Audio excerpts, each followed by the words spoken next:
Hello, everyone. I'm absolutely thrilled to talk to all of you about the story and the adventures you'll experience in the new Gold Road chapter. I was the lead for the High Isle and Greymoor chapters, as well as the Murkmire DLC, and I'm having a lot of fun adding to the Elder Scrolls universe.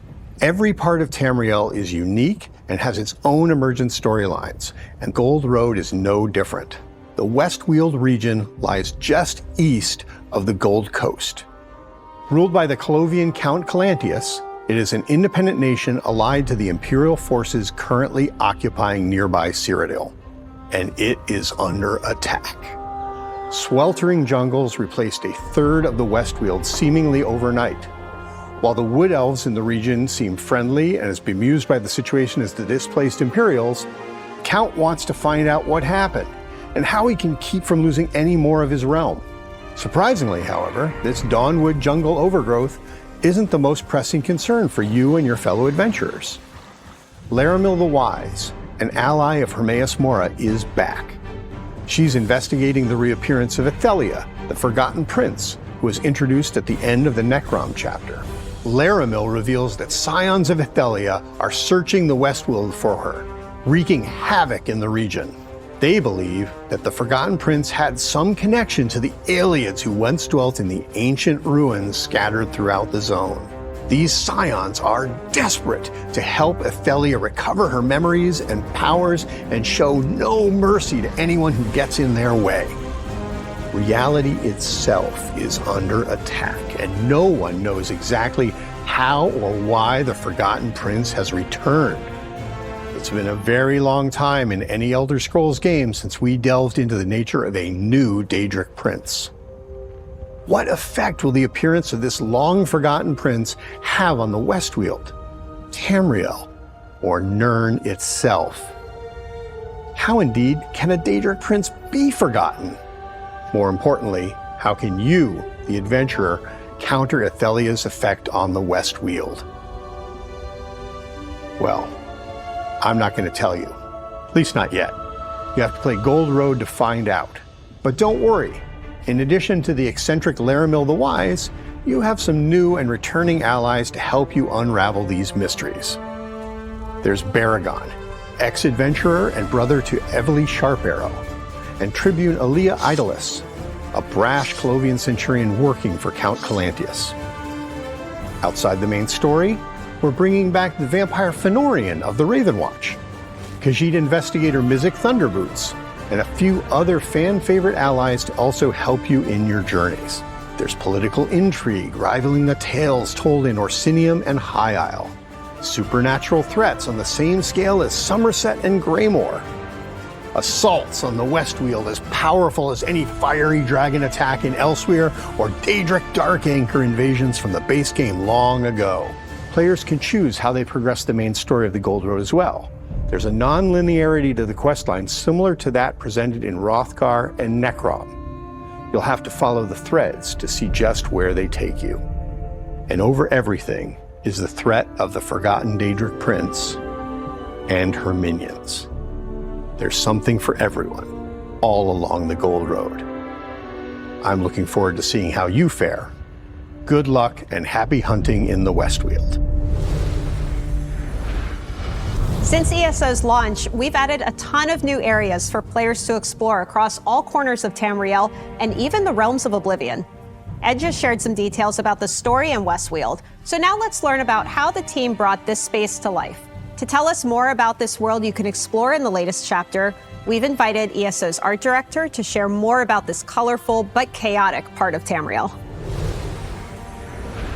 Hey everybody, I'm CJ Greb, art director for the Elder Scrolls Online, and I'm pleased to be able to share with you more about the Elder Scrolls Online Gold Road's unique zone, the West Weald. For those of you already familiar with Southeast Cyrodiil, this will be the first time you can return to this bountiful part of Tamriel since the Elder Scrolls IV Oblivion way back in 2006. The new zone features 3 unique biomes, each with their own distinctive look and feel. In the southeast lies the Gold Road, a temperate environment similar to that found on the Gold Coast. It is home to the region's capital city, Skingrad, the bustling center of the zone and linchpin for the Colovian Imperials who call the West Weald home. Towards the southwest, you can find the Dawnwood. Formerly part of the West Weald, this area is now home to the encroaching jungles of nearby Valenwood. In this part of the zone, you'll discover a dense wilderness climate inhabited by advancing wood elves from the settlement of Vashabar. In the north of the West Weald lies the Colovian Highlands, a mountainous region that is home to an imperial settlement and numerous Aeolian ruins. The Highlands' rocky soil and dry climate is ideal for the region's famous vineyards. When designing this new zone, the team wanted to capture a region undergoing a dramatic change. And generally, we try to make every zone in ESO feel unique, so much so that a player can instantly recognize what zone they're in merely by looking around. Combining these ideas led us to paint the biomes in the bright colors of seasonal change. Highlights of orange, red, and yellow punctuate the West Weald, giving the entire region an autumnal feel. Classic Colovian architecture inspired many of the zone's structures. However, the Colovian Imperials of the West Weald are wealthy and cosmopolitan, so the art team imbued some high-end motifs and designs throughout. Although this of course changes the further from Skingrad you travel. As you explore the zone's rolling hills, rocky crags, bustling vineyards, you'll encounter many Aeolian ruins of various sizes and shapes, and have an opportunity to delve deeper into this part of Tamriel's ancient history. We got to have a little fun here as we consider these Aeolian ruins less spoiled than other similar locations you may already have visited. As a result, there are structures and architectural pieces of Aeolian culture you've never seen before. Speaking of things you've never seen before, the dense, humid forests of neighboring Valenwood seem to have taken over a significant portion of the West Weald practically overnight. This consumption of traditional Colovian territory is cause of some concern for the Imperials, as you might imagine.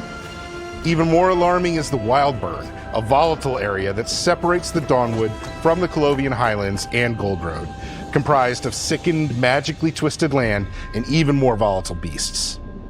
While the land itself is changing, it is also under attack from a host of new, unfamiliar foes. Daedra, never before seen in the Elder Scrolls, roam the countryside, including Shardborn and aspects of Ithelia that herald from the realm known as Mirrormore. And if all of that wasn't enough, the Wildburn has taken to magically corrupting the indigenous beasts of the land, resulting in danger around every turn. In the West Weald, we've created a beautiful world in flux, besieged by change itself. It's Imperials meet Wood Elves, meet Oblivion, and it's a world unlike anything we've created previously. We can't wait for you to explore it. I always love when we can share behind-the-scenes info about all the research and care that goes into creating a new zone. Rich, why don't you talk a little bit about what else players will encounter in West Weald? In addition to the main storyline, the zone contains new delves and public dungeons to explore, side quests to experience, and world bosses to contend with. Everything you would expect from a chapter. There's also an all-new 12-player trial to challenge your group, and the introduction of a new type of world event. And of course, there's all kinds of rewards that you can find in the new zone, including new item sets to loot and craft, unique collectibles to unlock, and special antiquities to scry and dig up, and a lot more. And of course, that's all in addition to the new scribing system. That's right. In previous chapters, we've added new classes like the Necromancer and most recently the Arcanist.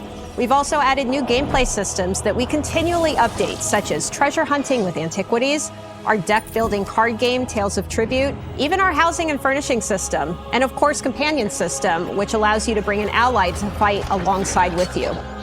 This time with Gold Road, we're adding a new way to further tweak your builds just how you want them. We know everyone's been waiting patiently for more information on this new system, so let's kick it over to Kira to explain exactly how it works.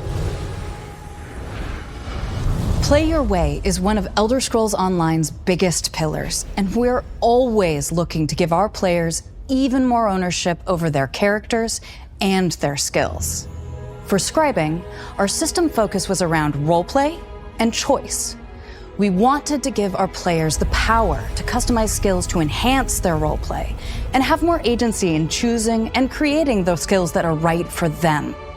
With Scribing, we've created a new ability for every weapon skill line, and a few more. Each of these new skills, or grimoires, has customizable elements that you can swap out to suit your needs while maintaining a fun and balanced experience. Every grimoire has a base function, the thing it always does. For example, the new bow grimoire, Vault, has you shoot the ground with an enchanted arrow, creating an area of effect, and then backflip out of danger, enabling a quick, tactical fire and escape ability. But you can personalize it from here. Every scribe skill also has 3 script slots, a primary, secondary, and tertiary, which allow you to change the ability's specifics. Want to double down on poison or bleed? Set one of those as the primary script of Vault, and now that's the damage type of its AoE. Primaries determine the main effect of the skill and its resource cost. But perhaps you're more of a ranged healer character. Keep it ally-focused and customize Vault with a heal primary and add either a heal over time or stamina recovery secondary for any allies in that area of effect. Secondaries are about individualizing that skill to better match with your build or roleplay. This is where we have more unique effects that tie into the identity of the parent skill line. For example, a unique bow secondary gives the player a stack of the Hawkeye bonus, increasing damage on their other bow abilities for a short duration. Finally, you're able to add a buff or debuff to Vault as its tertiary effect, perhaps minor maim, minor expedition, or minor vulnerability. That is a lot of ways to customize just this skill, and we have even more scripts and combinations to be revealed in the future. But scribing isn't just a system for tinkering with skills. It's also an exploration into the ancient origins of magic, following the legacy and discovering the secrets of the mage who first learned to manipulate those energies. You'll need to own the Gold Road chapter to unlock the system. One more thing. When we were deep into this customization headspace, we loved the idea of having our skill visuals better reflect our players' roleplay goals, and perhaps feel a bit fresh if they've been playing for a while. When Gold Road and Scribing launch, we'll also be adding a select number of skill styles. These styles are color variants of popular abilities from weapon, guild, and world skills. Like Wall of Elements will have a new purple version, Trap Beast orange, and Mage Light a green option, so that when you equip those abilities, you'll be able to select which version you want to see. By the way, in Gold Road, all of these skill styles will be earnable as in-game rewards. We have a lot more planned for skill styling in the updates after the chapter 2. We can't wait to share more about scribing and styling with the ESO community in the coming months, and see what new metas, builds, and more come out. See you soon. Scribing looks like it has the potential to really change the way our players play the game. We definitely believe it will, and Scribing gives our players a level of flexibility with their builds they've never seen before in ESO. The new customizable abilities can be used by any class, allowing players to maximize an aspect of their build or perhaps give them a new way to fill a gap. And the system also provides a brand new avenue to customize their visuals too. And we know just how important fashion is to our community. Well, the good news is you won't have to wait too long to play, because Scribing arrives with the Elder Scrolls Online Gold Road on June 3rd for PC and Mac, and June 18th for Xbox and PlayStation consoles. And it's available to pre-purchase now. You can visit ElderScrollsOnline.com for more details. Now, as many of you watching might expect, this chapter isn't the only major release in 2024. There is a lot coming this year. And we're kicking things off in March with Update 41 and our newest dungeon DLC pack, which includes 2 new dungeons, Oathsworn Pit and Bedlam Vale. These 2 dungeons will have you explore a training ground for the followers of Malakath and a secret vault within the demi-realm of Maelstrom. Both dungeons help set the stage for the upcoming chapter release and storyline. These dungeons will be available in normal and veteran modes and have their own veteran hard mode difficulties, with all the unique rewards you'd expect, including new item sets and collectibles. And as always with these DLCs, these new challenges can be purchased in the in-game Crown Store, or they come free as part of ESO Plus. If you want to first look at these new dungeons, be sure and tune in to our next ESO live stream, as we'll be joined by lead encounter designer Mike Finnegan to share all the details about this upcoming dungeon DLC. That's not all we have going throughout 2024 either. Update 43, which is scheduled to arrive in August, will be another base game update similar to what we did in 2023, and that includes a host of bug fixes and quality of life improvements, with some pretty exciting features, including something housing related. And finally, Update 44 will close the year out by introducing 2 new in-game companions, and something we're not quite ready to reveal yet, but to all our PvP-minded players, you might want to pay particular attention to this update. Well, you'll definitely want to keep an eye out for more information on our plans as the